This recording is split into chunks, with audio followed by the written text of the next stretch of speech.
संजय राउत ने लाडली बहना योजना पर सवाल उठाए हैं और सीएम मोहन यादव ने उसका करारा जवाब भी दिया है। हरियाणा चुनाव के बाद बौखलाहट ही सही, लेकिन अब जो है लाडली बहना योजना पर बिगड़ गए हैं बोल किसके, संजय राउत के। सुनाते हैं दोनों नेता क्या कुछ कह रहे हैं।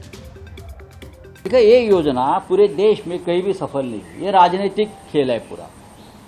बाकी में मध्य प्रदेश है, आप जाकर देखिए योजना शुरू है या नहीं। वहाँ के जो वित्त सचिव है उनका आदेश देखिए आप क्या है। ये बहुत ही इनवैलिड एक योजना है। अभी महाराष्ट्र के शिवसेना के प्रवक्ता ने कहा कि लाडली बहना के खाते में पैसे नहीं आ रहे हैं और हमने योजना बंद कर दी है। मैं आपके माध्यम से बताना चाहूंगा कि जरा संजय राउत मध्य प्रदेश में आके देखो, 1,29,00,000 बहनों के खाते में कैसे पैसे जा रहे हैं। और जब से योजना हमने लाडली बहना चालू की है, लगातार हर महीने हर निश्चित समय पर सारी की सारी बहनों का स्पर्श तो और आनंद की बात रही है। चलिए चलते हैं, इस खबर पर ज्यादा जानकारी ले लेते हैं, समझ लेते हैं। हमारे सहयोगी श्याम सिंह तोमर हमारे साथ जुड़ गए ज्यादा जानकारी के लिए। श्याम जी कहते हैं जब अपने घर की सुध ना हो तो दूसरे घर के दूध में कीड़ों को नहीं ढूंढना चाहिए।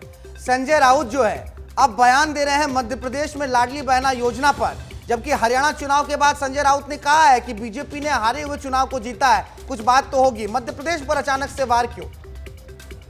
देखिए, भारत इसको ऐसे समझना चाहिए हमको कि जिस तरह से संजय राउत का बयान आया है तो कहीं ना कहीं जुड़ गए हैं दोनों राज्य। अभी यहाँ हो ये रहा था कि लाडली बहना योजना जैसे ही आई उसके बाद उसको हमलावर होने लगा विपक्ष, लेकिन धीरे धीरे समझ में आया कि आधी आबादी के लिए बहुत ज़रूरी है, ऐसा कुछ होना चाहिए। दूसरे राज्यों ने उसे अपनाया, अपनाने के बाद महाराष्ट्र ने अपने राज्य के हिसाब से उसमें कन्वर्जन किया और साथ साथ में उसको लागू कर दिया। अब क्योंकि वहाँ चुनाव होने हैं, संजय राउत जो है दूसरा धड़ा जो है शिवसेना का उसके नेता हैं, तो उनको इस योजना को यकीनन वो निशाना बनाएंगे ही, ताकि एक साथ बीजेपी के कई राज्यों को जो है निशाना बनाया जा सके। किया भी उन्होंने वही, और इस तरह से वो कह रहे हैं कि ये योजना जो है लाजमी नहीं है, बहुत व्यवहारिक नहीं है। संजय राउत ने क्या झारखंड की सुध नहीं ली क्या?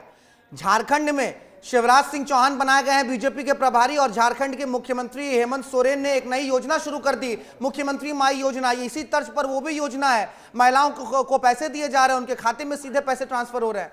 भारत, जैसा कि मैंने कहा कि विपक्ष हमलावर हमेशा होता है बीजेपी पर। वो ये नहीं देखता है कि उसके जो सहयोगी गठबंधन के जो दल हैं या जो सरकारें हैं उन्होंने भी वही योजना लागू की है और वो भी उस योजना को मानते हैं, जानते हैं और उसका फ़ायदा भी उन्होंने लिया है। तो अभी क्योंकि बीजेपी को निशाने पे लेना है, चुनाव है, तो जो बीजेपी का गठबंधन महाराष्ट्र में कहीं ना कहीं छिन्न भिन्न हो जाए और वो जो चाहते हैं कि जो एक धड़ा है उनका, राउत वाला जो धड़ा है उसको ज़्यादा से ज़्यादा लोग पसंद करें और एक जो बड़ी योजना है उस पर निशाना बना रहे हैं वो। हालांकि बीजेपी ने सीरियसली बहुत ज्यादा लिया नहीं है। बीजेपी के बहुत से नेताओं ने कहा है कि बौखलाहट है, अभी हरियाणा हारे हैं तो आरोप और प्रत्यारोप तो करेंगे ही, वो जारी रहेगा। बहुत शुक्रिया श्याम जी तमाम जानकारी साझा करने के लिए।